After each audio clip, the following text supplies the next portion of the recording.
家己泡煮的配水塔，也互人叫做泡煮水塔，或者是水道头，是日本时代为着要改善食水卫生才起的。甲当前也列做是关键古迹，不过因为拢无好好管理，在地文书工作者也希望相关单位着要重视，要互泡煮的重要景观地标一直放入远。草啊发甲满满时，水塔四块位啊，嘛因为石头啊可能会落落来，禁止民众挖金。这座35公尺高的泡煮水塔，伫2014年互指定做县定古迹，但是因为无好好管理，即马就安尼趴横伫遐。本来预设要做水的意象的一些那个水池啦，或者那个景观，都可以把它做出来，这样子会更符合它的使用目的。铺子的水塔是铺子重要的精神指标，如果那个荒废闲置的话，当然对铺子是一大损失。他现在这样有一点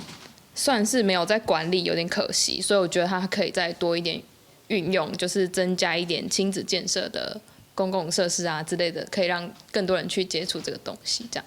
泡煮伫1933年，因为要改善当地用水的卫生，所以才起这座泡煮水塔。目前管理单位是自来水公司，因嘛表示水塔是古迹，已经有送修整的计划到文化部，只要计划通过，就会赶紧来征收。旁边的这个水稻头园区，就是可以做一些相关的串联，例如说可以让这个意象更，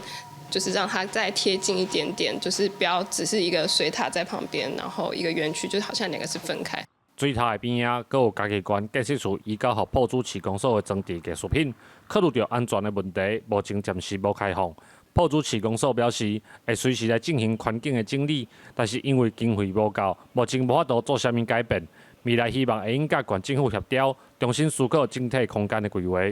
记者林慧婷，家己报道。